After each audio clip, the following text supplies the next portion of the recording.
मध्ये आपले स्वागत आहे। पाहूया आजच्या काही ठळक घडामोडी। छत्रपती शिवरायांना देणारे फर्जत शहाजीराजे भोसले वेळ काळ आणि परिस्थितीचं भान ठेवून शेतात नांगर हाकणाऱ्या मावळ्याच्या हातात तलवार देणारे कुळवाडी भूषण भोजन प्रतिपालक छत्रपती शिवाजी महाराज आणि ज्यांच्या इतिहासाची पाने चालताना तुमच्या आमच्या अंगावर शहारे उभे राहतात, ज्यांनी आपलं अवघं आयुष्य तलवारीच्या पाद्यावर पेलून धरलं, छत्रपती शिवरायांच्या पश्चात स्वराज्याचा विस्तार पाचपट आणि खजिना दुप्पट करणारा स्वराज्याचा धाकला धनी युवराज छत्रपती संभाजीराजे भोसले यांच्या पदस्पर्शाने पावन झालेल्या पुण्यमय भूमीमध्ये आज हा मंगलमय सोहळा पार पडतो आहे। तमाम उपस्थित असलेल्या शेगाव व शेगाव पंचक्रोशीतील मतदार बंधू भगिनींना विनम्र अभिवादन करून मी या निवडणुकीच्या निमित्तानं आपल्या समोर दोन विषय मांडत आहे। मित्रांनो, गेली 30 वर्ष या शेगावच्या राजकारणामध्ये मी काम करतोय। आज या ठिकाणी शेगाव पंचायत समिती गण 21 ची आणि शेगाव आणि कोसारी पंचायत समिती गणाची जिल्हा परिषदची निवडणुकीच्या निमित्तानं मी आज आपणासमोर उभा आहे। गेल्या अनेक वर्षामध्ये मी बघितलंय, राजकारणामध्ये बदल होत असताना बघितलेले आहे। मित्रांनो, गेल्या 2014 पासून या ठिकाणी भारतीय जनता पार्टीचं सरकार आलेलं आहे। त्या अगोदर आम्ही काँग्रेसमध्ये होतो, मी काँग्रेसमध्ये पण बरीच वर्ष काम केलंय। आज या ठिकाणी हे दोन उमेदवार भारतीय जनता पार्टीनं या ठिकाणी दिलेले आहेत। त्यांच्याविषयी मी थोडासा अल्प परिचय आपल्याला देतोय की या ठिकाणी डॉक्टर खिलारे शेगावमध्ये आज गेली 20-25 वर्ष धन्वंतरी म्हणून एक प्रसिद्ध डॉक्टर म्हणून ते काम करतायत। ते काम करत असताना डॉक्टर सगळे काम करतात, पैसे मिळवतात, आपले आपले बंगले बांधतात, पण हे काम करत असताना डॉक्टर साहेबांनी नुसतंच लोकांची सेवा न करता त्यांच्या घरापर्यंत पोहोचल्यानंतर रात्री अपरात्री किती वाजता त्यांना फोन केला तर दुसऱ्या रिंगला फोन उचलणारे असे हे डॉक्टर आहे। रात्री 12 वाजू द्या, 1 वाजू द्या, 2 वाजू द्या, कुठलीही व्हिजिट असेल तर शेतकऱ्याच्या घरापर्यंत जाऊन त्या ठिकाणी काम करण्याचं त्यांचं अतिशय नावलौकिक आहे, त्यांनी केलेलं आहे।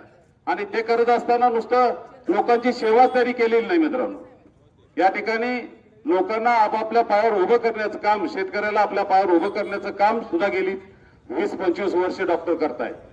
कारण डॉक्टरांनी नुसती जनसेवा केली नाही, शेतकऱ्यांच्या बांधापर्यंत जाऊन त्यांना उभं करण्याचं काम या पेरूच्या माध्यमातून, डाळिंबाच्या माध्यमातून गेली 20-25 वर्ष डॉक्टरांनी केलेलं आहे। आणि ही निवडणूक जी आहे ते डॉक्टरना तिकीट डॉक्टरांनी मागितलेलं नाही, उत्स्फूर्तपणे डॉक्टरना तिने तिकीट लोकांच्या आग्रहास्तव दिलेलं आहे। आणि निश्चितपणानं मला माहित आहे की दोन्ही उमेदवार आपले सचिनरावजी बोराडे असतील पंचायत समितीचे उमेदवार, गेली 10 वर्ष त्यांना एक वारसा आहे। दिगंबर तात्या बोराडे गेली कैलासवासी दिगंबर तात्या बोराडे 20 वर्ष शेगावचे सरपंच होते, त्यांच्या पश्चात त्यांनी तो वारसा चालू ठेवलेला आहे। त्यानंतर गेली 10 वर्ष ते सर्वसेवा सहकारी सोसायटीचे चेअरमन होते, त्यानंतर 5 वर्ष आज ते डेप्युटी सरपंच म्हणून काम करतात। 10 वर्षाचा त्यांना चांगला अनुभव आहे असे हे पंचायत समितीचे उमेदवार। मित्रांनो, या दोन्ही उमेदवारांना भारतीय जनता पार्टीनं अगदी वेचून, आपण तांदळातनं कसा खडा करतो बाजूला काढतो तसं ते वेचून या ठिकाणी त्यांना बाजूला घेऊन ते उमेदवारी त्यांना दिलेली आहे। उमेदवारी देण्याचं कारण म्हणजे या ठिकाणी भारतीय जनता पार्टी अतिशय सक्षमपणे काम करते गेले मोदी साहेबांच्या नेतृत्वाखाली गेली 2014 माणसांची नावं घेतो। या ठिकाणी उपस्थित असणारे आमचे खांडेकर मामा आणि वसंत शिंदे मामा, म्हणजे कसं असतंय की त्या महत्वाच्या घराला एकदा हळदी कुंकू लावलं की सगळ्या गावाला हळदी कुंकू लावल्यासारखं होत असतंय। आणि या प्रसंगी उपस्थित असणारे या नगरीमधले सरपंच, उपसरपंच, विविध गावावरून आलेले विकास सोसायटीचे चेअरमन, संचालक मंडळ, युवक कार्यकर्ते आणि त्याचबरोबर या ठिकाणी उपस्थित असलेले मतदार बंधू भगिनी बांधवांनो, ही निवडणूक ही महत्वाची आहे। कारण मी इथल्या उमेदवाराविषयी बोलणार आहे। थोडस या जाहीर सभेला आल्यानंतर कधी कधी महाभारतामध्ये कुरुक्षेत्रावर अर्जुन कसा आला आणि अर्जुनाची अवस्था झाली की लढाई कुणा संघ करायची, कारण सगळेच बांधव समोर उभा होते आणि लढाई का करायची। त्यावेळेला भगवान श्रीकृष्णाने अर्जुनाला सांगितलं, बाळा, धर्म आपला निभावला पाहिजे, सत्य जिंकलं पाहिजे आणि तेवढ्यासाठी तुला ही लढाई करायची आहे, धर्मासाठी लढाई करायची आहे। आणि तशा प्रकारची काहीशी अवस्था आमची होत असते. परंतु मी एवढं सांगतो की या निवडणुकीमध्ये चांगले काम करणारे विकासाचं नेतृत्व जिल्हा परिषद आणि पंचायत समितीच्या सभागृहामध्ये गेलं पाहिजे. तेवढ्यासाठी मी या जाहीर सभेला आलोय. डॉक्टर शिवाजीराव खिलारे, खरं वास्तविक डॉक्टर साहेब माझ्याकडे 1 महिन्यापूर्वी आमच्या बनशंकरी मंदिरामध्ये दर्शनाला आले होते. माझी आणि त्यांची भेट झाली. भागवत तात्या पत्रकार आहे म्हणून तुम्हाला सांगतो. त्यावेळेला डॉक्टर साहेबांची उमेदवारी जवळजवळ फायनल होती आणि डॉक्टर साहेबांनी मला विचारलं काय करू. मी डॉक्टरांना जवळ बोलवून घेतलं. तुम्ही जिल्हा परिषदला नक्की निवडून येताय, काळजी करू नका, पण एवढं करा लंगोटा भाजपचाच घालायला लागतोय. ते म्हणले कसं काय, तर म्हणले तुम्ही कुठूनही जिल्हा परिषद सदस्य झाला तर विकास निधी आणि विकासाच्या कामाला प्रचंड ओघ केंद्रापासून राज्यापासून जिल्ह्यापर्यंत तालुक्यापर्यंत आमदार गोपीचंद पडळकर साहेबांच्या नेतृत्वाखाली तुम्ही या ठिकाणी आणू शकताय. त्यामुळे तुम्ही भाजपमधून निवडणूक लढवा आणि तिथंच आमचं जवळजवळ फायनल झालं. मी डॉक्टरांना या ठिकाणी का निवडून द्यावं एवढं मी सांगतो की पाठीमागच्या 1-2-3 वर्षापूर्वी खरं वास्तविक या शेगाव नगरीमध्ये दिगंबर तात्यासारखी, विठ्ठलराव शिंदे सारखी आणि कुस्ती क्षेत्रामध्ये कष्टकरी बाबासाहेब माने सारखी अतिशय चांगली मंडळी या नगरीमध्ये होऊन गेली. या आसपासच्या पंचक्रोशीला मार्गदर्शन करणारी आणि शेगाव नेहमीच आपल्या आसपासच्या गावांचा एक मोठा भाऊ म्हणून भूमिका निभावणारे गाव आहे. मी डॉक्टरांच्या जवळ आलो होतो. मला भारत मामा भेटले. भारत मामा म्हटले ह्या वेळेला मी भाजपचं काम करणार आहे. मामा म्हणलं असं कसं काय निर्णय घेतलाय. तुम्हाला खरं सांगू का म्हणला, कोरोनाच्या काळात माझा श्वास थांबला होता. माझ्या घरच्यांना वाटत नव्हतं की ही इंजिन चालू राहील का बंद पडेल आणि त्या काळामध्ये डॉक्टरने माझ्या घरी येऊन उपचार केला. कोरोनाच्या काळामध्ये माझ्यासारखे असंख्य पेशंट जगवण्याचं काम डॉक्टर शिवाजीराव खिलारेंनी केलं. एकदा मी डॉक्टरांच्या हॉस्पिटलमध्ये गेलो होतो आणि डॉक्टरांच्या जवळ एक आजी आली होती. साधारणतः 50-55 वय, 55-60च्या दरम्यान वय असेल आणि त्यांच्या पोटात दुखत होतं. मग डॉक्टरांनी चेकिंग केलं, डॉक्टरांनी एक इंजेक्शन दिलं आणि तिथल्याच गोळ्या दिल्या. मग त्यावेळेला आजीला सांगितलं आणखी काय गोळ्या घ्यायला लागलेल्या. आजी उतरली त्यांच्यावरनं. आम्ही डॉक्टर साहेबाजवळ जरा मित्र असल्यामुळे त्यांच्याजवळ बसलो होतो. आजी उतरली, आजीनं बटवा काढला आणि बटव्या 2-3दा चापसायची आणि वर डॉक्टरच्या तोंडाकडे बघायची. मला बी काही कळत नव्हतं. डॉक्टर म्हटले आजी बरं वाटतंय ना, दुखायचं कमी आलंय का नाही, बाहेरच्या जरा गोळ्या घ्यायच्या. मला माहित आहे. होय बाळा सोन्या, दुखायचं माझं कमी आलंय, पण जड अंतकरणानं आजी म्हणत होती, बटव्यात हात घालत होती, पुन्हा बाहेर काढत होती. डॉक्टरच्या लक्षात आलं आजी पैसे नाहीत मला माहित आहेत, काळजी करू नका, पुढच्या सोमवारी बाजारला येत आहे तेवढा पैसे द्या, बाहेरचे औषध घ्यायचे असले तरी बी माझ्याकडनं 50 रुपये घेऊन जावा, पण तुम्ही खणखणीत बरं व्हा. पैशासाठी नाही, तुम्ही वेदनेपासून मुक्त होताय, विवळणाऱ्या जीवाला समाधान प्राप्त होतंय, हेच माझ्या जीवनातला आनंद आहे. बांधवांनो, मी तुम्हाला सांगतो माझ्या आयुष्यात मी सगळ्यात जास्त मराठी पिक्चर कुठलं बघितलं असतील, तुम्ही म्हणसाला सैराट नाही, मी माझ्या आयुष्यामध्ये सगळ्यात जास्त डॉक्टर प्रकाश बाबा आमटेंचं सगळ्यात जास्त सिनेमा बघणारा माणूस आहे. आठवड्यातनं एकदा तर डॉक्टर प्रकाश बाबा आमटेंचा सिनेमा त्या ठिकाणी बघतो. समाजकारणामध्ये काम करत असताना त्या महामानवानं या पृथ्वी तलावरती फार मोठी भेट दिली. अनेक आदिवासींचं दुखणं त्यांनी थांबवलं, आदिवासींना माणसाच्या प्रवाहात आणलं. ते डॉक्टर प्रकाश बाबा आमटे एक कोट्यावधी पाऊल समाज हितासाठी टाकते. मी सांगतो आमचे डॉक्टर शिवाजीराव खिलारे कोट्यावधी नाही, पण प्रकाश आमटेंच्या पावला मागे एक पाऊल टाकणारा आमचा डॉक्टर आहे. तेवढ्यासाठी नंबर 1 ला चिन्ह आहे डॉक्टरांचं आणि त्यांना नंबर 1 लाच निवडून द्या. या वैद्यकीय क्षेत्रामध्ये सांगितलं, एकदा आरोग्य कॅम्प होता आणि डॉक्टर आमच्या जवळ थांबले होते. डॉक्टरांच्या मोबाईलवर काहीतरी झूम मीटिंग चालली होती आणि डॉक्टर बाजूला जाऊन बोलत होते. मला वाटलं आता मोबाईल मध्ये माणसं बोलते ती, काय गुपचूप बोलते ती, काय कळत नाही. डॉक्टर पण तरुण आहे, देखणा गडी आहे, काय बोलतोय मला काय कळत नव्हतं. पण मी डॉक्टरांच्या पावला मागे थोडंसं गेलो. मला म्हणले संजयराव इकडे या, तुम्ही कृषी सभापती होता. तुम्ही हो कृषी सभापती होते. तर ती झूम मीटिंग डॉक्टरांची या जिल्ह्याचे जिल्हाधिकारी डॉक्टर अशोक काकडे साहेब यांच्याशी चालली होती. अशोक काकडे साहेब सांगत होते की बरेचसे कृषी मधले तंत्रज्ञ, बरेचसे कृषी मधले सायंटिस्ट आणि काही प्रगतशील शेतकऱ्यांच्या बरोबर झूम मीटिंग चालली होती. आणि जिल्हाधिकारी सांगत होते की माझ्या जत तालुक्यामध्ये पाणी आलंय, तिथं आमदार गोपीचंद पडळकर साहेबांसारखं नेतृत्व मिळालंय, त्या तालुक्यामध्ये म्हैसाळच्या कॅनलचं आवर्तन चाललंय, तिथली भूमी खडकाळ आहे, त्या भूमीमध्ये शेतकरी शेतीमध्ये प्रयोग करायला लागलाय आणि पुन्हा पुन्हा सायंटिस्ट लोकांना सांगत होते की खरोखर अभिमान वाटावा असे जिल्हाधिकारी आहेत. या जतचा जो बेल्ट आहे, जतची जी शेती आहे ती डोंगर माळरानावरची शेती आहे, तर त्या ठिकाणी ऑर्गॅनिक बेल्ट, सेंद्रिय शेतीचा आपण बेल्ट तयार करूया, सेंद्रिय शेतीचा कॉरिडॉर आपण तयार करूया, नाहीतर केमिकल जास्त वापरलं की उद्याची इथली शेती पंजाब सारखी होईल. त्यामुळं वारंवार सांगत होते. मग डॉक्टर शिवाजीराव खिलारी शर्मांनी कलेक्टरला बोलता बोलता म्हणले, कलेक्टर साहेब म्हणजे मला थोडेसे बोलायचे. ते म्हणले बोला बोला. त्यांनी सांगितलं म्हैसाळचं पाणी आलंय, काबाड कष्ट करणारा शेतकरी आहे, या शेतकऱ्यानं स्वतःच्या शेतामध्ये अनेक फळबागा बाग घ्यायला सुरुवात केली. या ठिकाणी डाळिंबाच्या बाग आहेत, या ठिकाणी पेरूच्या बाग आहेत, ड्रॅगन फ्रूट सारखी शेती आहे. कलेक्टर साहेब माझी एक विनंती आहे की हिथला पेरू, हिथलं डाळिंब, हिथलं ड्रॅगन दिल्लीच्या मार्केटमध्ये वेळेमध्ये पोहोचलं पाहिजे. त्या शेतकऱ्याच्या शेताला 4 पैसे मिळाले पाहिजेत. तिथलं सेंद्रिय फळबागा त्या ठिकाणी दिल्लीच्या मार्केटमध्ये जाव्यात, परदेशामध्ये जाव्यात. काय केलं पाहिजे? एक करा, तिथल्या शेतकऱ्यांना 4 पैसे मिळवायचे असेल, त्यांचं ट्रान्सपोर्टिंग थांबवायचं असेल तर त्या ठिकाणी किसान रेल सुरू करा आणि लवकरात लवकर किसान रेल तुम्ही सुरू करा. माझा माल इथला दिल्लीच्या मार्केटला, जे शहरामधल्या विविध मेट्रो सिटीना गेला पाहिजे. आणि जिल्हाधिकारी महोदयांनी ती मागणी मान्य केली. मला वाटतं त्यानंतर 8 ते 10 दिवसामध्येच डॉक्टर साहेब तुम्ही किसान रेलच्या उद्घाटनाला गेलेला होता. या ठिकाणी अनेक मंडळी आहेत, आमचे नाईक बंधू आहेत, सर्वजण मंडळी आहेत. तर भविष्यामध्ये शेतकऱ्यांची शेती समृद्ध करण्यासाठी पंचायत राज्य व्यवस्थेमध्ये त्या ठिकाणी ग्रामीण भागातल्या युवकांना पंचायत राज्याचं महत्व कळावं. कृषी शिक्षण क्षेत्रामध्ये, आरोग्य क्षेत्रामध्ये त्या ठिकाणी विविध प्रगती करण्यासाठी असं नेतृत्व जिल्हा परिषदच्या सभागृहामध्ये गेलं पाहिजे. कारण जिल्हा परिषदचं सभागृह हे अत्यंत महत्वाचं असतं. जिल्ह्यामधनं निवडून आलेले 60 जिल्हा परिषद सदस्य असतात, विविध कमिट्यावरती काम करायला मिळतं. आणि मी एवढं नक्की सांगतो की डॉक्टरांना जर तुम्ही आणि आमच्या सचिनराव आणि नाथा पाटलांच्या मंडळींना, वहिनींना जर तुम्ही सभागृहात पाठवलं तर भविष्यामध्ये ही गावं दुष्काळमुक्तच राहतील, त्याबरोबर मागणी मुक्त होतील. या गावात कुठलं जरी काम करायचं झालं तर ती कामं 100% होतील. चांगल्या प्रकारचा निधी येईल. आणि सचिनरावांचं एक वैशिष्ट्य गाव सांगतो, या शेगाव नगरीचे ते उपसरपंच आहेत.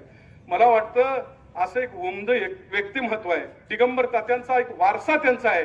आणि मी नक्की सांगतो अनिलराव, पुढच्या 4-5 दिवसामध्ये हे चिन्ह तुम्हाला घराघरामध्ये पाठवायचं आहे. शिंगणारीची मंडळी आलेत म्हणून सांगतो. सचिन रावांचं वैशिष्ट्य असं आहे की सचिन कुणालाही भेटला, चौकामध्ये भेटला, फोनवर भेटला तर सगळ्यांना राम राम म्हणतो. राम आणि रहीम यांना बरोबर घेऊन जाणारा हा सचिन आहे. मी एवढं नक्की सांगतो की रामायणामध्ये एकदा लक्ष्मणाला शक्ती लागली होती, त्यावेळा हनुमंतरायानं द्रोणागिरी उचलून आणली. आणि भविष्यामध्ये तुमच्या भागातल्या कुठल्याही माणसाला अडचण लागली, कुठल्याही माणसावरती संकट आलं तर त्या वेळेला कुठल्याही क्षणी विकासाचा द्रोणागिरी उचलून आणणारा सचिन आहे. तेवढ्या सचिनला देखील मतदान करा, आमच्या अर्चना वहिनींना देखील मतदान करा. कारण एखाद्या माता भगिनीच्या हातामध्ये जर सत्तेचा ओंडका दिला तर ती माता भगिनी सगळ्या कुटुंबाला सुग्रात जेवण करून घालते. तो सत्तेचा ओंडका जर एखाद्या माकडाच्या हातात गेला तर गंजीच्या गंजी पेटवल्याशिवाय राहत नाही. त्यामुळं त्या सुवासिनी माझ्या भगिनीला देखील त्या ठिकाणी निवडून द्या. तिन्ही कमळा चिन्ह पुढचं बटन दाबा. जत नगरीतला सगळ्यात पहिला, सगळ्यात मोठा विजय हा शेगाव नगरीतला असेल. भाजपचं कमळ त्या ठिकाणी फुललं असेल. जाता जाता शेवटचं उदाहरण सांगतो. आसपासच्या परिसरामध्ये पाणी यायला लागलंय. शेगावला 2 तलावाचे त्या ठिकाणी देणगी मिळाले. आणि पाणी यायला लागल्यानंतर या भागामध्ये पाणी यावं कृष्णा नदीचं, म्हैसाळचं, तेवढ्यासाठी तळमळीनं 2.5 वर्ष अनवाणी फिरणारा मी कार्यकर्ता आहे. मी 2014-15ला बनाळी ते जतभर यात्रा काढली. शेकडो शेतकरी बैलगाड्या घेऊन तहसीलदार ऑफिस पुढे उपोषण केलं. आणि माझ्या भागामध्ये पाणी यावं, जोपर्यंत पाणी येत नाही तोपर्यंत मी पायात चप्पल न घालणारा एक तळमळीचा, एक सामान्य कार्यकर्ता आहे. मी एवढं केलं की बनाळी शेगाव जात असताना बऱ्याच वेळेला आमच्या गायकवाड बंधूंच्याकडे थांबतो, आमच्या शहाजी भाऊंच्याकडे थांबतो, आमच्या सचिन दादाकडे थांबतो. त्यावेळेला सचिनला मी विचारलं, या भागामध्ये पाणी आले, आता कुठली कुठली पिकं व्हायला लागलीत. त्यांनी सांगितलं या भागामध्ये डाळिंब व्हायला लागले, या भागामध्ये पेरू व्हायला लागले. तुळशीच्या लग्नाला 4 ऊस मिळत नव्हतं. कारखान्यातले ट्रॅक्टर 2-2 इंजिन लावून ट्रॅक्टर त्या ठिकाणी ऊस काढायला लागलेत. इतका प्रचंड प्रमाणात ऊस चाललाय. पण तिने मला जवळ बोलवून घेतलं आणि हळूच सांगितलं, भाऊ नवीन एक पीक आलंय. मी म्हणलं कुठलं आलंय, काय आलंय सांगा तर. हे लय वाढलंय पीक. मी म्हणलं कुठलं आहे. त्या तळ्यात एक फुलं उमलायला लागलेत म्हणून सांगितलं. कशाची फुलं आहेत? कमळाची फुलं आहेत. म्हणजे निश्चितपणानं या भागामध्ये समृद्धी यायला लागले, या भागामध्ये संपन्नता यायला लागले. बांधवांना एवढी विनंती करतो, कमळ चिन्हा पुढचं बटन दाबून या तिन्ही उमेदवारांना प्रचंड मतानं विजयी करा. आमदार गोपीचंदजी पडळकर साहेब यांनी भारतीय जनता पार्टीच्या नेतृत्वाखाली पुन्हा एकदा भाजप भाजप भाजप हे चिन्ह घराघरापर्यंत पोहोचवा. कुणावरही टीका करू नका, आपली विकास कामं सांगा आणि भारतीय जनता पार्टीला प्रचंड मताने निवडून द्यावं एवढी विनंती करतो आणि या ठिकाणी थांबतो. जय हिंद, जय महाराष्ट्र, जय भाजपा. दैवत राजा शिवछत्रपती हिंदू धर्म रक्षक छत्रपती संभाजी महाराज, मासाहेब जिजाऊ, पुण्यश्लोक राजमाता अहिल्याबाई होळकर, नरवीर राजे उमाजी नाईक, विश्वरत्न बोधिसत्व डॉक्टर बाबासाहेब आंबेडकर, संत रोहिदास, मायभूमीच्या स्वातंत्र्यासाठी, मानवतेच्या हितासाठी ज्या ज्या महामानवांनी स्वतःच्या आयुष्यातील कण ना कण वेचला, अशा सर्व महामानवांना वंदन करतो. आणि आज शेगाव जिल्हा परिषद गटाच्या निवडणुकीच्या प्रचारार्थ समोर उपस्थित असणाऱ्या सर्व सुज्ञ मतदार बंधू आणि भगिनींनो, शेगाव जिल्हा परिषद गटाचे तुम्हा सर्वांचे लाडके उमेदवार सन्माननीय डॉक्टर शिवाजीराव खिलारे, शेगाव पंचायत समितीचे उमेदवार सन्माननीय सचिनजी बोराडे आणि कोसारी पंचायत समिती गणाच्या उमेदवार आणि तुम्हा सर्वांचं परिचित असणारे एक व्यक्तिमत्व म्हणून ज्यांच्याकडे आपण बघत आहे, नाथाभाऊ पाटील यांच्या सुविद्य पत्नी सन्माननीय सौभाग्यवती अर्चनाताई पाटील. खर तर या निवडणुका सांगली जिल्ह्याचे पालकमंत्री सन्माननीय चंद्रकांतदादा पाटील यांच्या मार्गदर्शनाखाली अनेक जत तालुक्याचं विकास पुत्र, तुम्हा सर्वांचं लाडकं नेतृत्व आणि या तालुक्याचे परमनंट आमदार गोपीचंदजी पडळकर साहेब यांच्या नेतृत्वाखाली ह्या निवडणुका होत आहेत. खर तर ज्या वेळेस आदरणीय आमदार साहेबांनी या उमेदवाऱ्या जाहीर केल्या, त्यावेळेस खऱ्या अर्थानं विरोधकांच्या गोटामध्ये एकच खळबळ उडाली की अभी तो डॉक्टर साहेब उतरे भी नहीं मैदान में, अभी तो डॉक्टर साहेब उतरे भी नहीं मैदान में. तभी लोगों ने चर्चा सुरू कर दी है. लोक का चर्चा सुरू करणार नाहीत? कारण सर्वसामान्यांच्या अडचणीमध्ये, प्रत्येकाच्या नळात वेगवेगळ्या प्रसंगी सुखदुःखाच्या काळामध्ये डॉक्टर साहेबांसारखं नेतृत्व एक सामान्य माणसांना कायमस्वरूपी साथ देणार. बघा, तो कोरोनाचा काळ होता आणि या कोरोनाच्या काळासारख्या परिस्थितीमध्ये की लोकांच्या मनामध्ये इतकी भीती होती की लोक त्या ठिकाणी भीत असताना सुद्धा की स्वतः त्यामध्ये लस घेतली आणि लोकांच्या मनामधील भीती दूर केली. असं एक नेतृत्व या ठिकाणी आपल्याला मिळालं. आदरणीय आमदार साहेबांनी ज्यावेळेस या उमेदवाऱ्या डिक्लेअर केल्या, त्यावेळेस लोकांच्या मध्ये एक अतिशय नवचैतन्य निर्माण झालं. एक सामान्य घरातील मुलगा, भक्ती संप्रदायातील काम करत असणारे कुटुंब एक आपल्या समोर सेवा करण्यासाठी या ठिकाणी येत आहे, याचा खऱ्या अर्थानं सर्वांना आनंद होत होता. कारण डॉक्टर साहेबांच्या बाबतीत सांगायचं झालं तर या ठिकाणी मला सांगायला आनंद होतोय की त्यांनी लोकांच्या जीवनामध्ये अर्थकारण सुधारलं पाहिजे, लोकांच्या जीवनामध्ये प्रगती झाली पाहिजे, शेतकरी आपला वाचला पाहिजे. अशा पद्धतीसाठी डॉक्टर साहेबांनी नवनवीन प्रयोग त्या ठिकाणी केले आणि खऱ्या अर्थानं एक आधुनिक पद्धतीची शेती करण्याकडे सगळ्या शेतकऱ्यांना वळवलं, माता भगिनींना वळवलं आणि खऱ्या अर्थानं शेतकऱ्यांच्या जीवनामध्ये आर्थिक सुबत्ता निर्माण करण्याचं काम आदरणीय डॉक्टर साहेबांनी केलं. सचिनजी बोराडे साहेब असतील, यांचंही या ठिकाणी अशा पद्धतीचं नेतृत्व आहे की प्रत्येकाला रोज प्रत्येकाच्या सुखदुःखामध्ये जाणं, प्रत्येक अडचणीमध्ये काम करणं. ग्रामपंचायतीच्या माध्यमातून त्यांनी वेगवेगळी या गावामध्ये विकास कामं केली. खऱ्या अर्थानं आपल्याला या निवडणुकीमध्ये आदरणीय आमदार पडळकर साहेब यांच्या पाठीमागे ताकद उभा करायची आहे. का ताकद उभा करायची आहे की आज राज्यामध्ये इतकं सक्षम नेतृत्व आहे. आदरणीय देवेंद्रजी फडणवीस साहेबांसारखं एक मोठं नेतृत्व आहे. आज आपल्याला देशामध्ये आपली सत्ता आहे. मोदी साहेबांच्या नेतृत्वामध्ये लाडक्या बहिणी असतील, राज्याचे मुख्यमंत्री असतील, यांच्या नेतृत्वामध्ये पीएम किसान असेल, वेगवेगळ्या प्रकारच्या योजना असतील, त्या शेतकऱ्यांच्या अगदी बांधापर्यंत पाणी पोहोचवण्याचं काम असेल. आपण बघतो टेंबू असेल, म्हैसाळ असेल, टेंबूचं काम कित्येक वर्ष रखडलं होतं, परंतु टेंबू सारखं पाणी मला वाटतं शेगाव भागामध्ये म्हैसाचं पाणी आलेलं आहे. अशा वेगवेगळ्या विकासाच्या योजना आपल्या समोर फक्त आणि फक्त भारतीय जनता पार्टीच घेऊन येऊ शकते. आणि म्हणून मला तुम्हाला या ठिकाणी सर्वांना सांगायचं आहे, खर तर शेगाव जिल्हा परिषद गटामध्ये समोरही या ठिकाणी विरोधी बाकावरती असणारे विरोधी पक्षामध्ये उमेदवार आहेत आणि आपले उमेदवार आहेत. आपल्या उमेदवारांच्या बाबतीमध्ये सांगायचं झालं तर इतकं विकास त्यांनी केलेला आहे. लोकांच्या प्रत्येक अडचणीमध्ये ती लोक या ठिकाणी आपल्या सोबत उभा आहेत. डॉक्टर साहेबांसारखा एक उच्च शिक्षित तरुण तडफदार एक चांगला उमद नेतृत्व आपल्या समोर आहे. मला या ठिकाणी कशासाठी सांगायचं आहे, अनेक ठिकाणी अनेक भागामध्ये लोक म्हणतायत की डॉक्टर साहेबांचं त्या भागामध्ये कसं आहे. मला सांगायचं आहे की कोसारी पंचायत समिती गणामधून मी जबाबदारीनं तुम्हाला सांगतोय, तुम्ही अजिबात काळजी करू नका.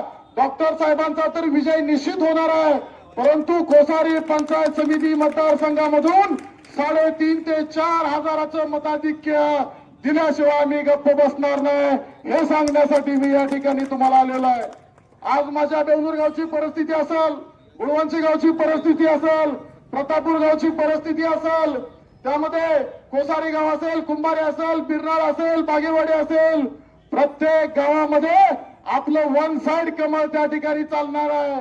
तुम्ही अजिबात काळजी करू नका. आदरणीय आमदार साहेब, या तालुक्याला एक इतकं सक्षम नेतृत्व मिळालंय.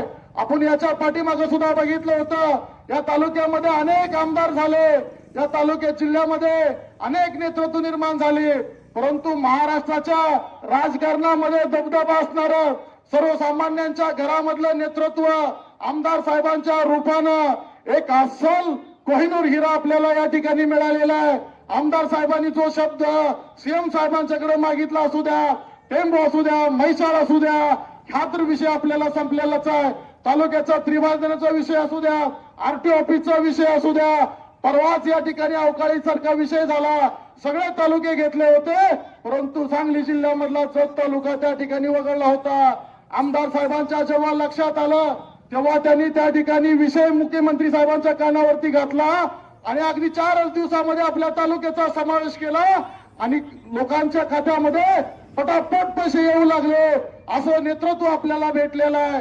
ही निवडणूक फक्त डॉक्टर खिलारे साहेब असतील, सचिन बोराडे असतील किंवा अर्चनाताई असतील यांची निवडणूक नाही, ही निवडणूक आहे. या निवडणुकीमध्ये तुम्ही आम्ही सर्वजण उमेदवार आहोत. आमदार साहेबांच्या पाठीमागे आपल्याला फार मोठी ताकद उभा करायची आहे. आपल्या जिल्ह्याचे पालकमंत्री असतील, भारतीय जनता पार्टीचे सर्व पदाधिकारी कार्यकर्ते असतील, शेतकऱ्यांच्या हितासाठी, आपल्या लाडक्या बहिणींसाठी मला सांगा, आज या ठिकाणी मला लाडक्या बहिणींना सुद्धा सांगायचं आहे, विरोधी पक्षातील लोक येतील, आपल्याला सांगत बसतील त्यांच्याकडे पैसा आहे, त्यांनी पैसे कमवलेले आहेत, अनेक वर्ष सत्तेमध्ये राहून भ्रष्टाचार सुद्धा त्यांनी केलेला आहे. तुम्हाला आज 1000-500 देतील, दारू देतील, मटण देतील, या कोणत्याही तुम्ही भूलथापाला बळी पडू नका. आपल्याला 1500 रुपये महिन्याला जे आपल्या देवभावांनी लाडकी बहीण दिलेली आहे, ही आपल्याला कायमस्वरूपी चालू ठेवायची आहे आणि तुमचं निश्चितपणानं भविष्य बदलणार आहे. डॉक्टर साहेबांसारखं एक या ठिकाणी आपल्याला असं नेतृत्व आहे की शेती असू द्या, आरोग्य असू द्या, शिक्षण असू द्या, आपल्या शेगाव जिल्हा परिषद गटामधला संपूर्ण कायापालट करायचं असेल, आपल्या शेगाव जिल्हा परिषद गटामध्ये अनेक आपल्या शिक्षणासाठी सुविधा असतील. आपण बघितलेलं आहे, डॉक्टर साहेबांनी त्या ठिकाणी बऱ्याच वेळेला आपल्याला सांगितलेलं आहे की मी बघितलं, तुम्ही बघताय सगळेजण, तुम्ही आज सोशल मीडियाच्या माध्यमातून बघताय, काय काय गोष्टी पाहताय. कारण ज्या वेळेस इतका मोठा कोरोनाचा काळ होता, अशा काळामध्ये सुद्धा डॉक्टर साहेबांसारखा माणूस त्या ठिकाणी पूर्ण वेळ उतरून आपल्यासाठी काम करत राहिला. हे खरं तुमचं आमचं भाग्य आहे. आज डॉक्टर साहेबांना काही गरज नाही राजकारणाची, तुमच्यासाठी का ते या ठिकाणी आलेले आहेत. बघा, एक आरोग्य सेवेमध्ये काम करत असणारा उच्च शिक्षित तरुण आहे, अतिशय चांगल्या पद्धतीची त्या ठिकाणी त्यांना नोकरी होती. काही दिवसामध्ये डॉक्टर साहेब त्या ठिकाणी परमनंट झाले असते. 1,00,000-1,50,000 रुपये त्यांनी पगार घेतला असता. त्यांचं कुटुंब चांगल्या पद्धतीने चाललं असतं. परंतु डॉक्टर साहेबांनी तुम्हाला सर्व सामान्य शेतकरी असतील, गोरगरीब असेल, जनता असेल, अशा सगळ्या लोकांसाठी विचार केला आणि आमदार साहेबांच्या एका शब्दावरती त्यांनी स्वतःच्या नोकरीचा राजीनामा दिला आणि खऱ्या अर्थानं आपल्या सेवेसाठी या ठिकाणी ते आलेले आहेत. मला या ठिकाणी सांगायचं आहे, ज्यावेळेस डॉक्टर साहेब या मतदारसंघामध्ये निवडून येतील त्यावेळेस या मतदारसंघामध्ये असणारी डॉक्टर साहेब एक शेगाव पीएससी या ठिकाणी आहे, पोलीस स्टेशनची एक चौकी आहे, ही सुद्धा आपण बघतोय एकदम पडझड झालेली आहे. भागामध्ये शांतता सुव्यवस्था निर्माण करण्यासाठी याही ठिकाणी चांगल्या पद्धतीचं ते काम उभं करतील. शेतकऱ्यांसाठी काम करतील, शिक्षणामध्ये आमूलाग्र बदल करतील. आरोग्याबद्दलचा तर तुम्ही विषयच डोक्यामध्ये घेऊ नका, कारण स्वतः ते पेशेंट डॉक्टर आहेत. आपण या सगळ्या मतदारसंघातून डॉक्टर साहेबांना चांगल्या मतानं निवडून दिलं पाहिजे. या ठिकाणी सचिन बोराडे साहेब असतील, तिकडे अर्चनाताई आहेत. मला त्या ठिकाणी तिकडच्या सुद्धा मतदारसंघामध्ये सांगायचं आहे, इकडच्या मतदारसंघातले विरोधक तिकडे आले की सांगतात त्या गावामध्ये डॉक्टर मायने साहेब नाताभाऊंना उमेदवारी दिली नाही आणि म्हणून डॉक्टर ते आणि त्यांचं असं तसं चाललंय. अजिबात काही सुद्धा चाललं नाही.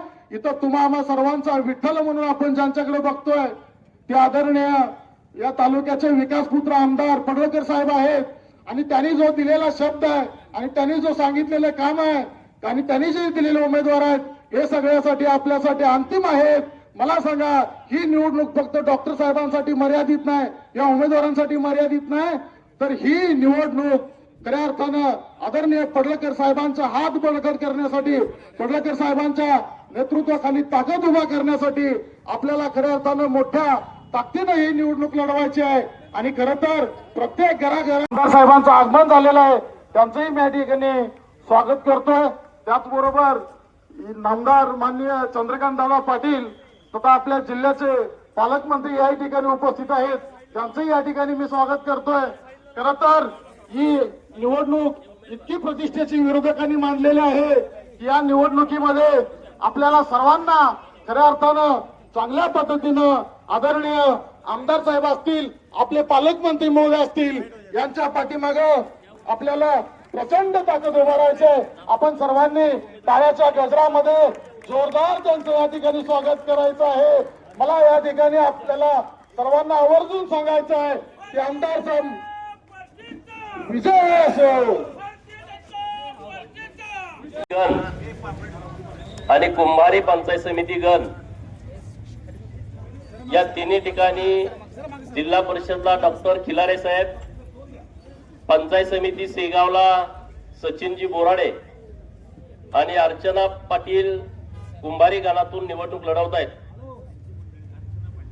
तर तुम्हा सर्वांना मार्गदर्शन करण्यासाठी आपल्या जिल्ह्याचे पालकमंत्री, जत तालुक्यावरती ज्यांचं विशेष लक्ष आहे, जत तालुक्याला ज्यांनी मोठ्या प्रमाणात निधी उपलब्ध करून दिलाय, आमचं ज्यांनी पालकत्व घेतलंय असे माननीय चंद्रकांत दादा आलेले आहेत. आपण जोरदार टाळ्या वाजवून माननीय दादांचं स्वागत करावं. सेगाव जिल्हा परिषद गट हा भारतीय जनता पार्टीच्या विचाराचा गट आहे. सेगाव जिल्हा परिषद गटातून लोकांचा चांगला पाठिंबा हा भारतीय जनता पार्टीला आहे. मी तुम्हाला विनंती करतो की आपले तिन्ही उमेदवार मोठ्या मताच्या फरकानं निवडून देण्याचं काम आपण सर्वांनी करावं. आपल्यातले गट तद विसरून, कारण भाजप शिवाय आपल्याला कुठलाही विकासाचा पर्याय नाही. टेंबूचं पाण्यासाठी जे गेल्या अनेक वर्षांपासून हिप्परकर सरांच्या नेतृत्वात तुम्ही प्रयत्न करत होता, मागच्या 15 दिवसापूर्वी त्याचा आम्ही आढावा घेतलाय. पुढच्या काही महिन्यामध्ये वाळेखिंडी, बेवणूर, नवाळवाडी आणि बाकीच्या सगळ्या गावांना टेंबूचं पाणी देण्याची व्यवस्था माननीय देवाभाऊ आणि चंद्रकांत दादांच्या नेतृत्वात आम्ही करतोय. ज्या शेतकऱ्यांच्या शेतामध्ये पाईपलाईन आल्या नाहीत असं वाटतंय, त्यांच्यासाठी पुढच्या 8 दिवसात आम्ही बैठक पण लावतोय. सगळ्या अधिकाऱ्यांना व्हिजिटला घेऊन येतोय. शेतकऱ्यांचं सगळं म्हणणं ऐकून त्यांना नेमकं काय अपेक्षित आहे ते आम्ही ऐकून घेऊन तशा पद्धतीची रचना आम्ही या सर्व पाईपलाईन मध्ये करतोय. कुंभारी गटामध्ये 3 देवस्थान मोठी आहेत. आपल्या जिल्हा परिषद गटामध्ये कुंभारीचं सिद्धनाथाचं मंदिर, कोसारीचं दुर्गामातेचं मंदिर आणि बेवनूरचं मसोबाचं मंदिर. आणि जी मागणी आपण सरकारकडे केली की जतला देवभूमी म्हणून घोषित करावं. दादा, जत तालुक्यामध्ये 36 अशी मंदिरं आहेत जिथं लाखो लोक येतात. महाराष्ट्र, कर्नाटक, तेलंगणा, आंध्र आणि गोवा राज्यातून. असं भारतामध्ये कुठला तालुका नसेल की एका तालुक्यामध्ये इतकी मंदिर आहेत. आणि त्यातली 3 मंदिर आपल्या शेगाव जिल्हा परिषद गटातली आहेत. तीर्थक्षेत्र ब मध्ये आम्ही त्यांचा समावेश करून प्रत्येक मंदिराला 5-5 कोटी रुपये सरकारकडून देण्याची व्यवस्था आम्ही करणार आहे. विकास करायला भाजप तयार आहे. मग काँग्रेस बरोबर जाण्याची आवश्यकता नाही. जी कोणी लोक तिकडे फिरतायत त्यांनाही माझी नम्रतेची विनंती आहे. तालुका आता पूर्णपणे बदलतोय. सरकार सक्षमपणे आपल्या तालुक्याच्या पाठीमागे आहे. चंद्रकांत दादा पालकमंत्री म्हणून खंबीरपणे तालुक्याला साथ देत आहेत. गावगाड्यातले रस्ते असतील, शाळा असतील, अंगणवाडीच्या खोल्या असतील किंवा दवाखाने असतील, ग्रामीण रस्ते असतील, मोठ्या प्रमाणामध्ये जिल्हा नियोजन मधून निधी हा माननीय दादांनी दिलाय. तर तुम्हाला विनंती आहे की आमचे 3 उमेदवार, डॉक्टर खिलारी तर एकदम निष्कलंक माणूस आहे, चारित्र्य संपन्न माणूस आहे, त्यांचा खूप चांगला संपर्क या भागामध्ये आहे. ते डॉक्टरकी करत करत शेती व्यवसायामध्ये सुद्धा ते चांगल्या पद्धतीनं लोकांना मार्गदर्शन करतायत.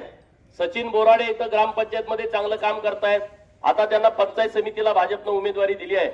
नाता पाटलांचं काम पलीकडच्या गणामध्ये खूप चांगलं आहे. त्यांच्या सौभाग्यवती अगोदरही पंचायत समितीला सदस्य होत्या. आता पुन्हा त्यांना संधी दिलेली आहे. तर या 3 उमेदवारांना तुम्ही भरघोस मताने निवडून द्या. दादांना माझी एवढीच विनंती आहे की जतकडे तुमचं लक्ष आहेच, पण आणखी जास्तीचं लक्ष तुम्ही आमच्या जतकडे द्यावं आणि जत मध्ये संपूर्ण कायापालट करण्याच्या दृष्टिकोनातून तुमचा आशीर्वाद, तुमचं पाठबळ आम्हाला राहू द्या. या गटातली लोक नक्की आपले 3 उमेदवार निवडून देतील असा विश्वास व्यक्त करतो आणि थांबतो. महालक्ष्मी एक्सप्रेस मी पुण्याला पकडतो, मुंबईला येणारी ती 12-12:30 येते. ती 2 वाजता आली. एक ऍक्सिडेंट झाला होता कर्जतला, त्यामुळे मला खूप घाई आहे म्हणून मी लगेच माईक ताब्यात घेतला. मग ते पुष्पगुच्छ आणि शाल बिल नंतर बघूया. खरं म्हणजे आज जिल्हा परिषद पंचायत समितीच्या निवडणुका व्हायच्या होत्या, परंतु आपल्या सगळ्यांना माहिती आहे की राज्याचे नेते स्वर्गीय अजितदादा पवार यांच्या अचानक अपघाती निधन, की ज्याची कल्पनाही कोणी करू शकत नाही, त्या निधनामुळे माननीय मुख्यमंत्री महोदयांनी राज्यामध्ये 3 दिवसाचा दुखवटा घोषित केला. तो दुखवटा घोषित केल्यामुळे स्वाभाविकपणे प्रचार म्हणून जे आपण करतो, प्रचार फेरी, सभा अशा सगळ्याच आपण बंद ठेवल्या. निवडणूक आयोगाने विचार असा केला की हे लोकांना भेटण्याचे उमेदवारांचे दिवस जे गेले आहेत ते भरून काढले पाहिजेत, म्हणून निवडणूक 2 दिवस लांबवून आज रात्री 10 वाजता प्रचार संपेल. उद्या दिवसभर भेटीगाठीनं, म्हणजे हे अगदी आपलं पक्षाचं चिन्हही गळ्यात न घालता भेटीगाठीनं आपल्याला परवानगी असते, हे परवा निवडणूक होईल. 7 तारखेला महाराष्ट्रामध्ये 12 जिल्हा परिषद आणि त्या 12 जिल्हा परिषदेच्या खालच्या पंचायत समितीच्या 12 जिल्ह्यांच्या निवडणुका आहेत. त्यात सांगली जिल्हा आहे. सांगली जिल्ह्यामध्ये आरक्षणाची मर्यादा 50 क्रॉस न केल्यामुळे सर्वोच्च न्यायालयाने आपल्या निवडणुकीला परवानगी दिली. त्या निवडणुकीमध्ये आज शेवटचा दिवस आहे. जत मधल्या 4 आणि पुढे हातकणंगले, इथून 2.5 तासावर मला जावं लागेल. हातकणंगले मधल्या 4 अशा 8 सभा मला करायच्या असल्यामुळे मी अगदी मुद्द्याच मांडतो नेहमी, तसं आणखीन नेमके मुद्दे मांडतो. शेगाव जिल्हा परिषद गटामध्ये भारतीय जनता पार्टीचे डॉक्टर शिवाजी अशोक खिलारे, प्रत्येकाला 2 मताचा अधिकार आहे. एक जिल्हा परिषदेला आपण मतदान करायचं आहे आणि आपली गावं ज्या पंचायत समिती गटात येतात तिथे पंचायत समितीला मतदान करायचं आहे. तसंही शेगाव पंचायत समिती जिथे सचिन हनुमंत बोराडे, पलीकडे जी आहे तिचा आपण नातेवाईकांना सांगण्यासाठी उपयोग करा, पण त्या पंचायत समिती कोसारीला जी गावं जोडली आहेत त्यांना 2 मतं दोन्ही जणांनी शिवाजी खिलाऱ्यांना कॉमन मतदान करायचं, इकडच्या गावाने सचिन मोराड्यांना करायचं, तिकडच्या गावाने कोसारीच्या अर्चनाताई नाथा पाटलांना करायचं. तर अशी जी शेगाव जिल्हा परिषद आणि पंचायत समिती गणाची निवडणूक 7 तारखेला व्हायची आहे, त्याच्या प्रचाराच्या निमित्ताने व्यासपीठावर आपल्या सगळ्यांचे लाडके आणि भल्या भल्यांच्या डोळ्यामध्ये खुपणारे, कारण ते त्यांचे कर्दनकाळ आहेत, असे गोपीचंद पडळकर आज व्यासपीठावर उभे आहेत.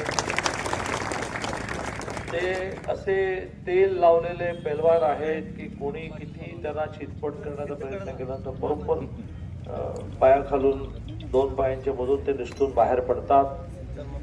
नगरपालिकेलाही प्रयत्न करून पाहिला, पण व्यासपीठावर उपस्थित आमचे खूप ज्येष्ठ कार्यकर्ते, जतचे नगराध्यक्ष डॉक्टर अरळी शेवटी त्यांनी विजयी केलेच. आताही प्रयत्न असा चाललाय की कारण नंतर मग आता 4 वर्ष निवडणुका नाही, तेव्हा आताच काय ते गोपीचंद करून घ्या. त्यामुळे सगळे एकत्र आणि त्याला घेरण्याचा प्रयत्न झालाय, पण त्यांना काय माहिती की भर उन्हात सुद्धा इतकी लोक येतात सभेला. मला काळजी होती की मला फक्त सकाळच होती, अरळींचा आणि गोपीचंदचा फॉलो झाला, म्हटलं सकाळ सोयीची नाही रे सभांना, तर तुम्ही या बघत राहा गोपीचंद काय प्रेम आहे लोकांचं. तर मी बघितलं की सकाळच्या उन्हातही कामधामं सोडून लोक सभेला आले. असे सगळ्यांच्या डोळ्यात खुपणारे पण सगळ्यांना पुरून उरणारे गोपीचंद पडळकर व्यासपीठावर उपस्थित आहेत, डॉक्टर अरळी उपस्थित आहेत, आपले 3 उमेदवार उपस्थित आहेत. आणि खरंच कौतुक वाटेल मला की पार्टीवर तुमची किती निष्ठा, नेत्यावर किती निष्ठा, की डोक्यावर टोपी पण नाही. या सगळ्यांना एक बीजेपीची टोपी तरी द्यायला पाहिजे होती, मग ते जरा प्रचारालाही उपयोगी पडले, उन्हालाही उपयोगी पडले. आमचे वारकरी जेवढे आहेत त्या सगळ्यांच्या डोक्यावर टोपी आहेत, ते उन्हाळ्याला घाबरत नाही. एक तर आमचे आजोबाशी आहेत तिने गॉगल बिगल पण लावले, काय फरक पडत नाही किती वेळ सभा चालू, पण 10 मिनिटाच्या वर मी चालवणार नाही. बंधू आणि भगिनींनो, मी तुम्हाला 2 कामं द्यायला आलेलो आहे. कामं म्हणजे विकास कामं नाही. तिथं आता गोपीचंदने सांगितले की कसं पाणी आता आपल्या म्हैसाळचं, टेंबूचं, म्हैसाळची जी आपली योजना आहे ती 2118 कोटी 44 लाखाची आहे. ती पण डिसेंबर 2026 पर्यंत पूर्ण होईल. जी पूर्ण झाली की म्हैसाळ विस्तारित योजनेतून जत तालुक्यातील पूर्णपणे अंशतः वंचित एकूण 65 गावामध्ये अंदाजे 26,500 हेक्टर मल्टिप्लाय बाय 2.5 एकराचा 1 हेक्टर एवढ्या एकराला पाणी मिळणार आहे. या प्रकल्पाची एकूण किंमत मी सांगितली. याची मुख्य नलिका लांबी एकूण 57 किलोमीटर पैकी 51 किलोमीटरचं खोदकाम झालं. मी जिल्ह्याचा पालकमंत्री आहे त्यामुळे थापा मारत नाही, सगळे आकडे आपण वाचून घेऊ शकता. 49 किलोमीटर अंतरण्याचं काम पण पूर्ण झालेलं आहे, खणून झालंय आणि पाईपलाईन पण टाकून झालेली आहे. 89% काम पूर्ण झालं. उर्वरित काम प्रगतीपथावर असून जत तालुक्यातील संख व अन्य तलाव अंशतः भरून डिसेंबर 2026 अखेर सिंचनाचा लाभ देण्याचं नियोजन आहे. टेंबू विस्तारित सातारा, सांगली व सोलापूर जिल्ह्यातील अनेक मूळ गावे टेंबू उपसा सिंचनाच्या लाभापासून पूर्णपणे किंवा अंशतः वंचित असून अशा 8 तालुक्यातल्या 109 गावाच्या 41,000 हेक्टर क्षेत्रास लाभ होणार आहे. या विस्तारित योजनेत सांगली जिल्ह्यातील खानापूर, तासगाव, आटपाडी, कवठेमहांकाळ व जत तालुक्याचा समावेश आहे. या त्याही विस्तारितला त्याला आधीच्याला 2118 कोटी आणि याला 2124 कोटी खर्च येणार आहे. आणि डिसेंबर 2026 अखेरीस कवठेमहांकाळ तालुक्यात 16,290 हेक्टर आणि जत तालुक्यामध्ये 4 गावामध्ये 2,636 हेक्टर हे पाणी मिळणार आहे. हे काम सगळं डिसेंबर 27 पर्यंत पूर्ण होईल. त्यामुळे विकास कामं मी म्हटले नाही, मी तुम्हाला 2 कामं देणार आहे. एक काम म्हणजे इथून गेलात आधी दिवसभर प्रचारच करा, पण घरी गेलात की विरोधी उमेदवार किंवा विरोधी नेत्याला घरी चहाला बोलवा. विरोधीला कसं काय बोलवणार? गोपीचंद संशय येईल की हा विरोधी म्हणून चहाला कसा आला घरी, पण त्याला घरी कशाला बोलवतो सांगतो. त्याला जर प्रश्न विचारा की तुम्हाला मत का द्यायचं, तर तो म्हणाल की मत का द्यायचं, विकासासाठी मत द्यायचं. मग त्याला असं विचारायचं की ह्या देशातली पहिली निवडणूक कशी, त्याच्या आधी माझ्या एका मित्राने परवा अतिशय छोटी 1 लाईनची कविता केली. तो म्हणाला की 2 मित्र एकमेकाशी संवाद साधतायत. एक मित्र दुसऱ्याला म्हणतो की विकास म्हणजे काय रे भाऊ, विकास म्हणजे काय रे भाऊ. तर दुसरा म्हणतो म्हणजे विकास म्हणजे न दिसणारा. तो कधी दिसत नाही, नुसता भाषणात मांडायचा. आणि मग पुढे जाऊन तो म्हणाला की विकास म्हणजे महाविकास, म्हणजे महाविकास आघाडी, की ज्यांनी नुसतं थापा मारायचे असतात. तर त्यामुळे त्याला प्रश्न असा विचारला पाहिजे की तुम्हाला कशासाठी मदत द्यायची? विकासासाठी. 47 साली देशाला स्वातंत्र्य मिळालं, 50 साली बाबासाहेबांनी लिहिलेली घटना आपण स्वीकारली, 51 साली या देशातली पहिली लोकसभेची निवडणूक झाली आणि मग निवडणुकांच्या माध्यमातून सरकार यायला सुरुवात झाली. 51 पासून 2026 पर्यंत दर 5 वर्षांनी निवडणूक, लोकसभा 5 वर्षांनी, विधानसभा, जिल्हा परिषद 5 वर्षांनी, ग्रामपंचायत 5 वर्षांनी, नगरपालिका, साखर कारखाने आहेत, सूतगिरणी आहे, मार्केट कमिटी, सगळ्या ठिकाणी तर तुम्हीच निवडून येत होतात ना. भारतीय जनता पार्टी कधी निवडून आली तर 95 ते 99, 4.5 वर्ष. कोण झाले मुख्यमंत्री? मनोहर जोशी झाले, उपमुख्यमंत्री गोपीनाथराव मुंडे झाले. मग केंद्रात पंतप्रधान कधी झाले तर 97 ते 2004 मध्ये 3 वेळा अटलजी झाले. एकदा 13 दिवस, एकदा 13 महिने आणि एकदा 4.5 वर्ष. पण 14 ते 19 देवेंद्रजी मुख्यमंत्री झाले, पुन्हा सरकार केलं. 22 ते 24 एकनाथजी झाले, मग एकनाथजी नंतर देवेंद्रजी झाले. पंतप्रधान मात्र 14 पासून सलग आहे. 14ला मोदीजी, 19ला मोदीजी, 24ला मोदीजी. पण ही वर्ष सोडली एक 10-20 वर्ष तर ग्रामपंचायतीत तुम्ही, जिल्हा परिषदेत तुम्ही, पंचायत समितीत तुम्ही, नगरपालिका, महानगरपालिका, जिल्हा बँक, सगळीकडे तुम्हीच. मग तुमचा विकास करायला काही कोणी हातपाय बांधले होते तेव्हा का नाही विकास केला? त्या 2100 कोटीच्या योजना पाण्याच्या आणल्या तर तुम्ही का नाही आणल्या? कोणी तुम्हाला थांबवलं होतं? माझं गाव 2200 लोकसंख्येचं, कोल्हापूर जिल्ह्यामध्ये गारगोटी खानापूर, त्या गावात सगळ्या गल्ल्या आम्ही पकडल्या तर 3 किलोमीटर. मी पीडब्ल्यूडी मिनिस्टर होतो तर मला रेट माहिती आहे की ह्या 3 किलोमीटरला लागतात 1,80,00,000 रुपये. तुम्ही नाही देऊ शकले. 3 किलोमीटरचे पण रस्ते तुम्ही नाही करू शकले. मग मुंबई जवळचा अटल सेतू, जो समुद्रावरचा जगातला सगळ्यात मोठा ब्रिज मानला जातो, सगळ्यात मोठा ब्रिज मानला जातो. 1 तासाने मुंबईला जायचं तर कमी झालं. ते 11,000 कोटीचा अटल सेतू लांब, खानापूर गावातल्या 3 किलोमीटरच्या गल्ल्यात तुम्ही 1,80,00,000 केलं नाही. आणि आता कशाला मत मागताय तुम्ही? तसं तुम्ही एक काम मदत करा. विरोधकांना विचारा की कशाला मदत द्यायची तुला. आणि दुसरं काम असं करा की तुम्ही लोकांना मतं मागायला जा. हे 3 दिवस म्हणजे अगदी परवा संध्याकाळी 7 का 5:30ला मतदान संपलं तरी रांगेत जे असतात त्याला टोकन मिळतं आणि रात्री 12 पर्यंतही त्यांचं मतदान झाल्याशिवाय मतदान बंद होत नाही. तर ते बघा. लोक म्हणते आता 5 वाजले आता काय करू? तू जा बाबा आतमध्ये, मग नंतर फाटक लावलं जाईल, तुला एक टोकन दिलं जाईल, मग बसायचं तिथे. मतदान झाल्याशिवाय काही फाटक उघडत नाही. म्हणजे मतदान झाल्यानंतरच ती पेटी बंद होते. तर असा आजचा अख्खा दिवस, उद्याचा अख्खा दिवस, परवाचा सुद्धा अख्खा दिवस. मी परवाचा अख्खा दिवस याविषयी एक छोटी गंमत सांगतो. कोल्हापूरला एक संजय पवार नावाचा शिवसेनेचा नेता आहे, राज्यसभा पण लढला, पडला. तर त्याच्या नगरसेवकाच्या निवडणुकीमध्ये संध्याकाळी 5:30ला अगदी प्रचार मतदान संपत झालं आणि 27 जणांचं एक कुटुंब मतदानाला आलं. आणि ते संजयला असं म्हणायला की अहो दिवसभरात तुम्ही घरी ते यायला पाहिजे ना. तर आमचं संजय दिवसभर उत्तम प्रतिसाद मिळाल्यामुळे जरा हवेत होता. तर म्हणाला की का तुम्हाला कळत नाही काय, मतदान पवित्र अधिकार आहे असं म्हणून त्यांना दुखवलं. ते म्हणाले बरं ठीक आहे बघतो म्हणाले. संजय पवार 2 मताने हरले. 2 मताने हरले. मत किती घालवली? 27 घालवली. आणि त्यामुळे मला असं वाटतं की आज अख्खा दिवस, उद्या अख्खा दिवस, परवा अख्खा दिवस तुम्ही लोकांकडे मतं मागायला जा. लोक म्हणतील की का मतदान करायचं? तर माझं मतदान करायचं कारण 2014 साली मोदीजी देशाचे पंतप्रधान झाले तेव्हा हा देश आर्थिक दृष्ट्या जगात 11वा होता. आता 4थ्या नंबरवर आला. एवढा विकास झाला, एवढे रोजगार निर्मिती झाली, एवढी देशाची संपत्ती वाढली की 150 वर्ष ज्या ब्रिटिशांनी आमच्यावर राज्य केलं त्यांनाही आम्ही मागे ढकलून टाकलं. परवा आम्ही जपानला मागे ढकलून टाकलो. 30 साली आम्ही जर्मनीला मागे ढकलून 3 नंबरला येणार आहोत. 35 साली आम्ही चायनाला मागे ढकलून 2 नंबरला येणार आहोत. आणि देशाच्या स्वातंत्र्याला 100 वर्ष पूर्ण होती 2047ला, तेव्हा आम्ही अमेरिकेला मागे 1 नंबरला येणार आहोत. म्हणून मोदींच्या पक्षाला मतदान तुम्ही करा.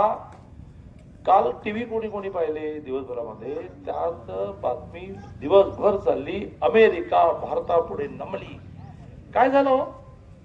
ट्रम्पने म्हणजे अमेरिकेच्या राष्ट्रप्रमुखाने आपला माल अमेरिकेत विकायला 200% टॅक्स लावला. तर टेरिफ म्हणतात. 200%. का? तर तुम्ही आमच्याकडे विकायचं नाही. मोदीजी आहेत ते म्हणत राहू दे, तुझं मार्केट नको. युरोपियन कंट्रीज बरोबर म्हणजे दुसऱ्या देशाबरोबर ते करार करून टाकायचे. ट्रम्प घाबरले आणि काल त्यांनी 200% आपल्या मालावर जो कर लावणार होते तो 18% केला. म्हणजे अमेरिका सुद्धा भारताला घाबरायला लागली. दिस इज मोदी है तो मुमकिन है. मोदी आहे तर शक्य आहे. ते केंद्रात आहे. बजेट पाहिलं, 53 लाख कोटीचं बजेट डिक्लेअर केले. 53 लाख कोटीचं. रेल्वेला पैसे दिलेले आहेत, रस्त्याला पैसे दिलेले आहेत, लोकांच्या आरोग्यासाठी पैसे दिलेले आहेत. आता यापुढे कॅन्सर आणि डायबिटीसची, मधुमेहाची औषधं स्वस्त होणार आहेत. 5 लाखाचं आयुष्यमान कार्ड हे घराघरात जाऊन द्यायचं आहे. मोठी आली आहे, त्याच्यात वेळ नाही घालवत. काल त्याच्यावर मी पत्रकार परिषद केली, आज पेपरला खूप छापून आली आहे. त्यामुळे मोदी 53 लाख कोटीचे बजेट डिक्लेअर करतात. त्यातून 11 कोटी लोकांच्या घरामध्ये गॅस कनेक्शन देतात, 7 कोटी लोकांच्या घरी टॉयलेट देतात, 3 कोटी लोकांना पक्की घरं देतात, 2 कोटी लोकांच्या घरी वीज आणतात. या देशामध्ये एकही घर असं असतं कामा नये जिथे नळाने पाणी नाही. आमच्या आया बहिणींना पाणी आणायला बाहेर जावं लागू नये असं करून आपल्या जिल्ह्यात आकडे सांगतो की घराघरात नळ नेतात. म्हणून आम्हाला मतदान करा. तुम्हाला काय मतदान करायचं तुम्ही काही नाही केलं. आम्हाला काय मतदान करायचं आम्ही हे केलं. आता फक्त 2च योजनांची आकडेवारी सांगून मी माझं बोलणं संपवणार आहे. आकडेवारी सोपी असते, तुम्हाला बोलायला सोपं पडेल ना. एक योजना मोदीजींनी आणली की शेतकऱ्याला वर्षाला 12,000 रुपये द्यायचे. त्यांनी 6,000 द्यायचे, देवेंद्रजींनी 6,000 द्यायचे. कशाला द्यायचे? तर त्याला बियाणाला आणि खताला सुद्धा लोकांकडे उसरवारी करायला लागते. माझी 2.5 एकर जमीन. लहानपणी मी जेव्हा गावी जायचो, सकाळी उठलं तर माझ्या काकांना मी आबा म्हणायचो, अरे आबा कुठे गेले? तर आबा जरा 500 रुपये गावात कोणी देते का बघायला गेले, आज खताचं पोतं आणायचं. तर ही आमच्या शेतकऱ्यांची स्थिती असते की त्याला खताचं पोतं आणायलाही 500 रुपये उसने मागायला लागतात, बियाणं आणायला 100 रुपये उसने मागायला लागतात. मोदीजींनी 12,000 दिले. 500च्या आगे 12,000. काय पाहिजे तर घ्या. किती लोकांना देतात? तर देशात 9 कोटी लोकांना देतात. 9 कोटी लोकांना देतात. आपल्या जिल्ह्यात किती लोकांना देतात? आपल्या तालुक्यात किती लोकांना देतात? हे जरा माहिती घेऊन घ्या. आपल्या जिल्ह्यात देतात 3,86,196 शेतकऱ्यांना. 3,86,196 शेतकऱ्यांना. त्याला 10ने भागलं तर आपल्या तालुक्यामध्ये, जत तालुक्यामध्ये 38,000 लोकांना देतात. किती देतात? दरमहा 1,000, वर्षाला 12,000, 38,000 लोकांना देतात. सुरू झाल्यापासून आतापर्यंत आपल्या जिल्ह्यात किती अमाऊंट आली? तर मोदीजींची आली 1,529 कोटी 16 लाख आणि 6,000 देवेंद्रजींनी द्यायचे असतात. त्यांची आली 555 कोटी 94 लाख. दोन्हीची टोटल झाली फक्त सांगली जिल्ह्याची 2200 कोटी रुपये. विरोधकांना विचारा की आकडे कधी बघितले होते का तुम्ही? तर तुमच्यासाठी बघितले होते, ते पर्सेंटेज खाण्यात बघितले होते. सामान्य माणसाला 2200 कोटी रुपये सांगली जिल्ह्यात मिळतात. आता ज्या योजनेने महाराष्ट्रात आणि देशामध्ये विरोधक घाबरलेले आहेत ती आहे मुख्यमंत्री माझी लाडकी बहीण. तर ते सारखे आमच्या बहिणीने काय म्हणतात, हे बंद करणार, हे बंद करणार. ते आमच्या तायाने त्याचं शर्ट पकडणं वगैरे शब्द चुकीचा आहे, पण त्यांना विचारलं पाहिजे, अरे त्याला शुभ बोल, 2100 होतील म्हण, 2100 होतील म्हण. बंद होईल का म्हणतो तू? कारण ती बंद झाली नाही तर ह्यांना कुठेच आता जर सांगलीत काल महापौर बिनवून बसला होता. कारण लोकांनी ठरवलेलं आहे की हे बाकीचे काही करणार नाहीये. त्यामुळे हे सारखे विरोधक मागे लागले आमच्या तायांच्या, हे बंद करणार आहेत निवडणूक. बंद काय करणार नाहीत. महाराष्ट्रामध्ये 2,42 लाख महिलांच्या अकाउंटला दरमहा 1,500 येतात. त्यातून दरमहा सरकारला 4,000 कोटी रुपये द्यावे लागतात. वर्षाला 48,000 कोटी द्यावे लागतात. देशातली 10 राज्य अशी आहेत की ज्यांचं वार्षिक बजेट एवढं नाहीये. गोव्याचं नाहीये, छत्तीसगडचं नाहीये. एका योजनेचं 48,000 कोटी रुपये. पुन्हा एकदा आपल्या जिल्ह्यात देऊ. आपल्या जिल्ह्यामध्ये 6,99,976 हे 7 लाख महिलांच्या अकाउंटला दरमहा 1,500 रुपये येतात. आपल्या तालुक्यात किती जणांच्या अकाउंटला येतात? विचार करणारा आकडा आहे 86,375 महिलांच्या अकाउंटला केवळ जत तालुक्यामध्ये दरमहा 1,500 येतात. हे 86,000 आणि मगाचे शेतकऱ्यांचे 40,000 अशी टोटल केली तर ती होती 2.25 लाख. यांनी जरी मतदान केलं तरी सुद्धा 9च्या 9 सीटा हे हो म्हणून मताधिकारी केवळ एवढ्याने मतदान केलं तरी सुद्धा पुरेसा आहे. आता परवाच्या बजेटमध्ये आमच्या तायांसाठी आणखीन 2 योजना आल्या. एक योजना आली की आता 1,500 रुपये दरमहा भरण्याच्या बरोबरीने 1 लाखाचं कर्ज तिला विनातारण द्यायचं. कारण त्या बँकांना ह्या 1,500 मुळे गॅरंटी आहे की यातून हप्ता मिळणार. विनातारण विना जामीनदार 1 लाखाचं लोन मिळणार. का? तर मोदीजींनी घोषणा केली की ह्या देशामध्ये 3 कोटी महिला मला लखपती दिदी करायच्या आहेत. लखपती दिदी म्हणजे काय? जिचं उत्पन्न महिन्याला 9,000 म्हणजे वर्षाला 1,08,000 आहे. अशा मला 3 कोटी महिला करायच्या. मग त्यांना 1 लाखाचं कर्ज द्या, त्यांना व्यवसाय करायला सांगा. मग माझी ताई म्हणते की ते प्रॉडक्ट विकू कुठे? प्रत्येक जिल्ह्याला, आता पालकमंत्री मला लगेच आचारसंहिता, प्रत्येक जिल्ह्याला 10 कोटी मिळणार. त्यात त्यांनी मोठा बिग बाजार बांधायचा ज्यात 2-2 हजार गाड्या असतील. केवळ महिला बचत गटाच्या वस्तू विकता येतील. डिपॉझिट नाही गाड्याला, भाडं नाही गाड्याला. माझ्या तायांनी त्यांनी तयार केलेला माल विकायचा आणि सगळे पैसे घरी घेऊन जायचे. या प्रकारच्या योजना मोदीजी आणतायत. मग मी माझ्याकडे 13 वर्ष गुजरात होतो तेव्हा मोदीजी आणि मी खूप जवळीक आहे. अमित भाई आणि मी फार जवळीक आहे. आता ते खूप मोठे झाले, रोजचं भेटणं होत नाही. पण मध्ये मी त्यांना असं म्हटलं की सारख्या महिलांसाठी योजना करतो. का म्हणून शेतकऱ्यांसाठी केली की आता तरुणांसाठी केली की 10,000 रुपये मानधन अशी 11 महिन्याचा जॉब आणि नंतर सर्टिफिकेट मिळेल किंवा नोकरीमध्ये सामावून घेतले. सगळ्यांसाठी करतो आपण, पण महिलांसाठी करतो म्हणाले जास्त करू. का? तर महिलेला पैसे मिळाले की ती बँकेतून काढून घरी जाता जाता मुलीचं दप्तर बरेच दिवस आणायचं राहिलंय ते विकत घेते. मग पुढे जाते, मुलाने बरेच दिवस बॅट साठी हट्ट झाला त्याची बॅट घेते. नवरा साडी घेऊ की न घेऊ, थंडी यावेळेला जास्त आहे म्हणून नवऱ्यासाठी एक मफलर घेते. आणि उरलेले पैसे जाऊन तांदळाच्या डब्यात पुन्हा नवरा मागेल म्हणून लपवून ठेवते. पुरुषाला मिळाले तर आमच्या डॉक्टर अरविंदला मिळाले पैसे तर ते मिळाल्या क्षणी मित्राला फोन करतात, एक नवीन हॉटेल झालेलं आहे, पार्टीला जाऊया. मग पार्टी करता करता ते मिळालेले पैसे संपून 200 रुपये बिल वर होत. मग बायकोला फोन करतो की पोराबरोबर 200 रुपये पाठव, कारण तो हॉटेलवाला सोडणार नाही ना 200 रुपये. त्यामुळे मोदीजी म्हणाले की महिला को सक्षम किया तो फैमिली सक्षम होती है, कुटुंब सक्षम होता है, इसलिए उनको पैसा दो तो घर का भला करेगी. मग हे त्यांनी म्हटलं. मग मी ग्रामीण माणूस गमतीने काही ना काही डेव्हलप करत असतो. मग मी त्यांना असं मी मग सभांमध्ये म्हणतो की ज्या वेळेला नवरा बायकोकडे 100 रुपये उसने मागतो त्यावेळेला बायकोची कॉलर तॉट होते या नवऱ्याने 100 रुपये उसने मागितले. मग त्या तांदळाच्या डब्यातून तिने 100 रुपये काढून दिले की तो खुश झाला की हिला 8 दिवस जेवण नाही मिळालं चालतं. नवरा खुश, जेवण नाही मिळालं चालतं. द्यायला नसले तर 8 दिवस झोप लागत नाही. महिलाने कधी नव्हे ते मागितले, माझ्याकडे नव्हते. महिलाने कधी नव्हे ते मागितले, माझ्याकडे नव्हते. स्कूटरवरून नवऱ्याच्या जाताना 4 वेळा स्कूटर बंद पडली. तर 4 वेळा स्कूटर बंद पडली तर ती म्हणते अरे महिन्यात स्कूटर बदल की रे. तर तो म्हणतो पैसे नाही माझ्याकडे साठवलेले. मग ती साठवलेले पिठाच्या डब्यात ते काढून दिले की स्कूटर येते. आणि त्यामुळे महिलांसाठी खूप चांगल्या योजना आपण करत असतो, पुरुषांसाठी पण करत असतो. सगळ्यात शेवटचा मुद्दा असा की अनेकांचं भारतीय जनता पार्टीला विरोध असतो, मोदींना विरोध असतो, कमळाला विरोध असतो. तर त्यावर एक किस्सा घडला की मोदी लोकांच्या डोक्यात किती बसलेत, हरतच नाहीत ते. 15 वर्ष गुजरातचे मुख्यमंत्री, आता 11 वर्ष 12 वर्ष झाली देशाच्या पंतप्रधान, हरतच नाही. का हरत नाहीत? तर माझ्या गाड्या बघा किती असतात. पण मी सगळ्यांना असं गोपीचंद चल गाडीत, हो डॉक्टर बसा. मग कधी कधी माझ्या मधल्या सीटवर 3च्या ऐवजी 6 जण बसतात, एकमेकाच्या मांडीवर बसतात.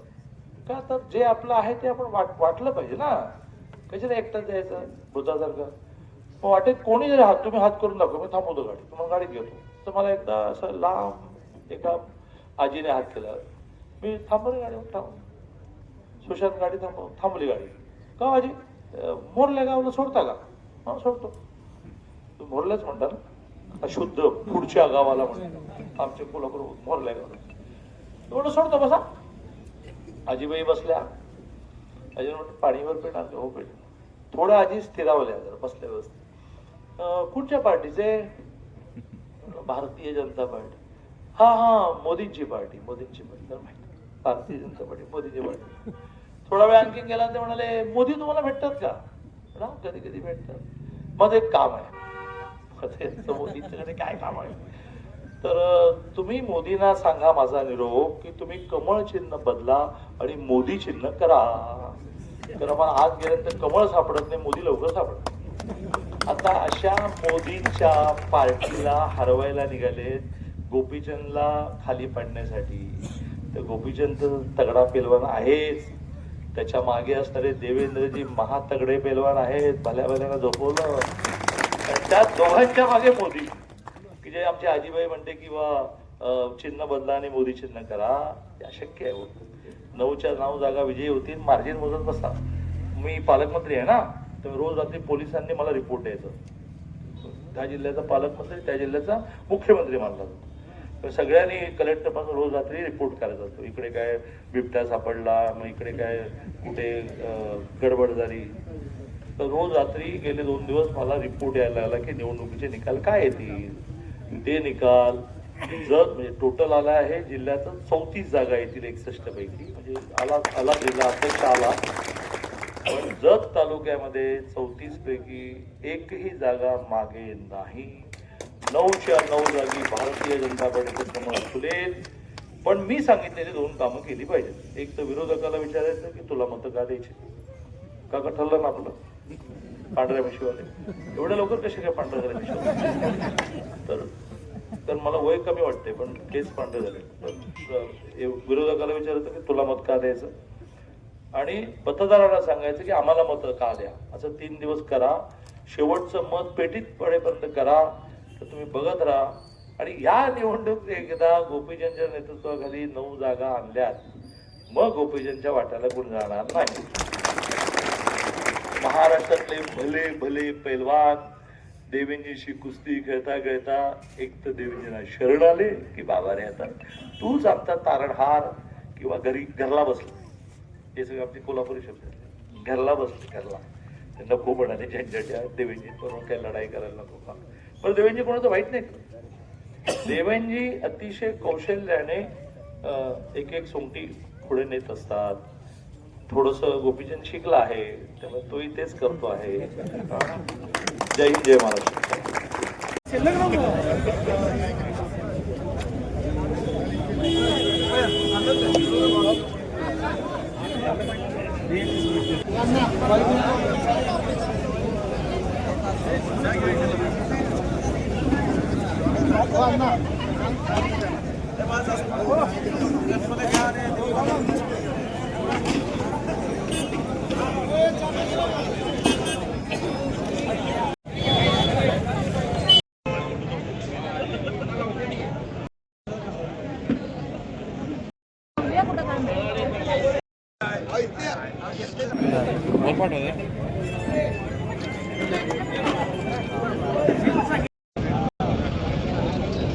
ताज्या घडामोडी पाहण्यासाठी MS मराठी न्यूज चॅनेलला लाईक करा, सबस्क्राईब करा आणि शेअर करायला विसरू नका. धन्यवाद.